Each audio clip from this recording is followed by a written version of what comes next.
Hello, I am Wallace, the Polish toy guy, and today I want to show you something interesting. Odd perhaps, but still interesting. Something I bought in a freshly opened Chinese market that we have in my area. And this is something that basically looks like transforming bricks.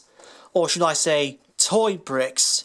Specifically, the Speed Cyclone. At least I think, because it's also called Storm God of War. As you can see, this is sort of strange building system that kind of looks like it's mainly built out of joints. It even says here 45 angle of free rotation can be arbitrarily deformed blocks. English is great. 47 pieces. Use of environmentally friendly non-toxic ABS materials. That's nice of you. And this is made by either JILA or Funny Garden for ages 3 and up. And I'm pretty sure this is not their original design, because this kind of looks like one of these off-brand DVDs that basically someone manufactures and tells others that they can take it into their own brand for some money.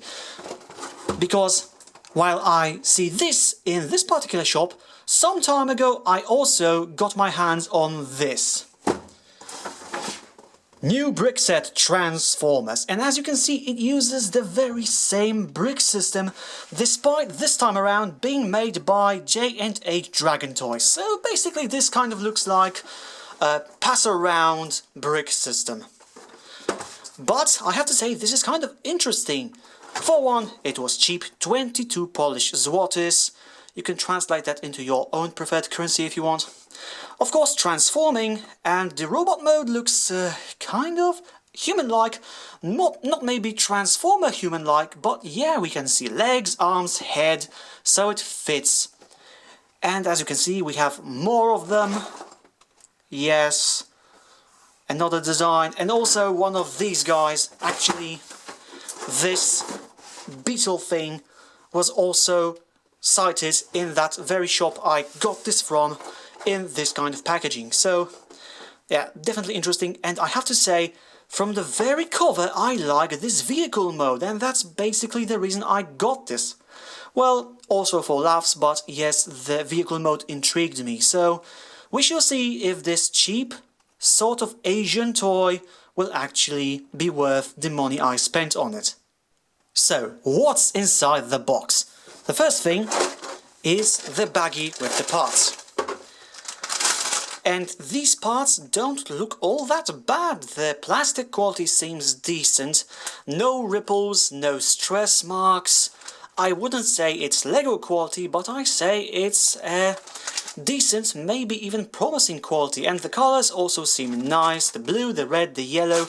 The only thing that kind of stands off is the white, which seems slightly yellow from the very start. I don't know if this was exposed to light before it was packaged, or this is just the natural injection plastic color.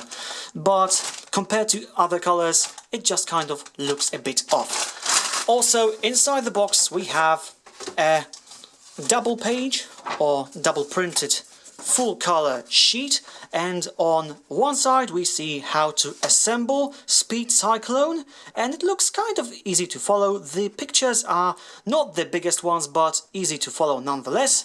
And on the other page we have how to convert Speed Cyclone into Storm God of War, and also this seems easy to follow enough.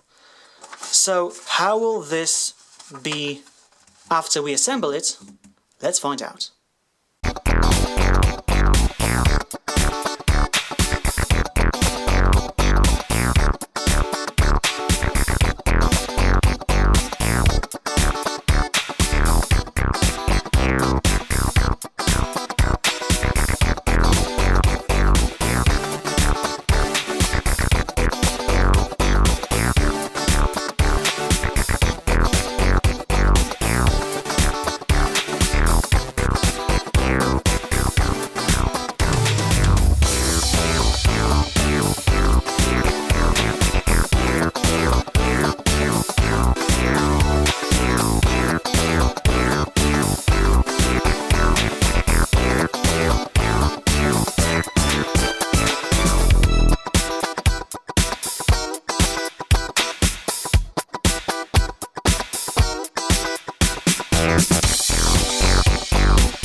Now, after this assembly process that took around 5 to 10 minutes depending on your familiarity with the system, we have this vehicle mode.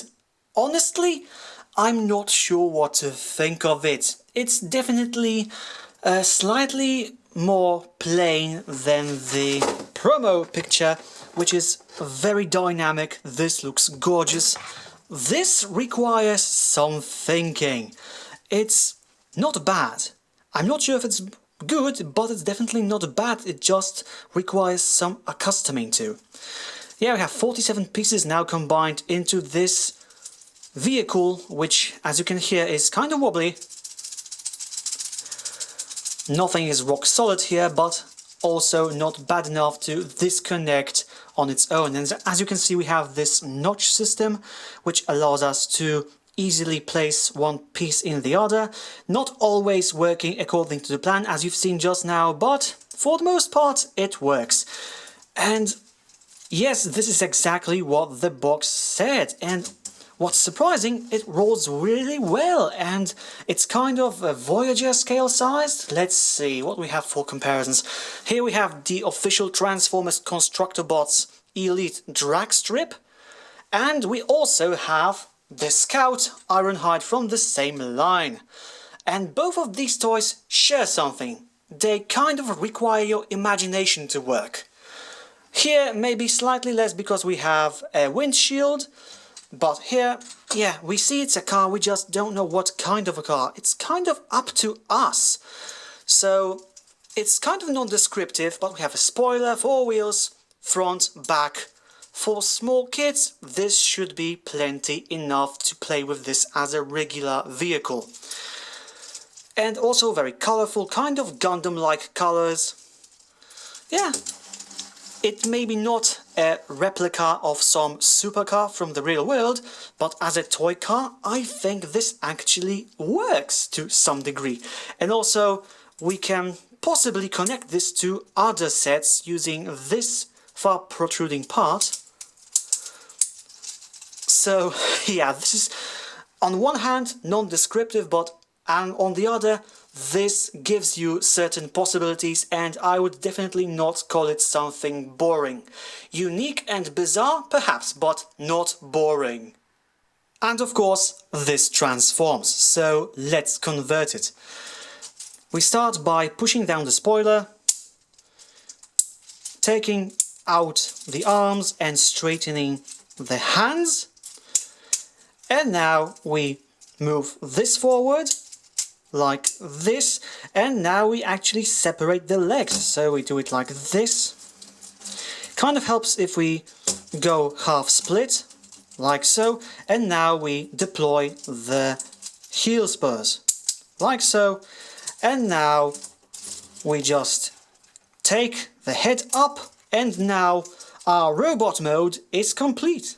But if you look closely at the manual, there's one more step which is not really shown, but you can see its effect at the very end. So what we do, we rotate this thing like so, and now we have a slightly less visible crotch. Instead we have something like a tail. And now we can call this a complete robot mode. Okay, I was not expecting to say this, but I think I'm far more convinced by the robot mode than by the vehicle mode. Just look at it. We have legs, arms, head, all well defined, well, maybe not with details, but with placement. And with these wheels and spoiler on the back, this could be some very old, ancient prototype of a Tin Man doll for boys that actually also doubles as a grandfather of Transformers Hot Rod. Really. And as you can see, it's kind of wobbly, but yeah, it's nothing it can't handle. It will lean backwards a bit, but the heel spurs work very well, and this is not falling to the ground on its own. And again, this is kind of non-descriptive, but this makes our imagination work, so this could be anyone, anything, a superhero, a villain. Okay, maybe not a villain because these Gundam colors are pretty much hero-like, but it's really Looking nice as a simple boy toy, doll, robot thing. Okay, I'll admit I'm tempted to put a simple face here, one dot here, one dot here, one curved line over here. That might affect the back of the vehicle mode, but here it would work. It rests in your hand pretty well, not very slippery. The rattling noise is kind of addictive. And because this toy is pretty much made 90% out of joints, it can move a lot. Maybe not the way high-end Transformers or action figures do, but certainly it has a considerable range of motion, as you will shortly find out. Let's start with the legs. So here we have these macros-like hip joints that can go forward and backward. We have knees. Pretty much everything here goes both ways. We have feet, like so. This can also go sideways, even to a full split, and then we have arms which sadly can't go forward and backward, but they can go really far outwards. And we also have something I think is the elbow, either it's double jointed or this is a wrist. We also have the head which can go backwards and forward, tilt to the sides, and if we change the functionality of the head to something like this, closer to the vehicle mode, we also get something like this. So this is kind of cool. I was not expecting this kind of posability on such a toy. Oh wait, one thing I missed. We have sideways ab crunch. Like so. Here and here. Really, surprisingly, unexpectedly, kind of cool and fun to work with. Like I said, don't expect miracles, but you can definitely expect something. And before I forget, yes, the white plastic definitely has some yellowish tint. It's nothing absolutely horrible, but it's visible even from bigger distances. And now, comparison time. First with two other Constructobots from my collection, Scout Breakdown and Scout Silverbolt. And also Voyager Redguard from Transformers Animated and first generation Towa Tahu from LEGO Bionicle. And finally we have the common Colacan, the marvelous €1 and the magnificent $1. To sum it all up, I am genuinely surprised by this toy, in a positive way, for something that I bought cheaply just for the so-called lols for an entertaining review. I did not expect to get something this fun. It's kind of non-descriptive, perhaps even generic, but in its genericness it's also full of possibilities, and if your imagination is working to its full, this can be really fun and kind of universal toy. Not to mention you have to build it, which is one fun element, you can transform it, which is also fun, and both of the modes kind of work. I think the robot mode works better because it has unexpected posability, but vehicle mode also works because it has spinning wheels and kind of has some integrity. So if you find this cheap, I think you should give it a try because it might just surprise you in a good way. It definitely did it to me, and I'm happy I gave this chance, even for slightly different reasons than I think I'd recommend it now. And that's all for this video review. I will be back with the next one soon, and until then, stay well.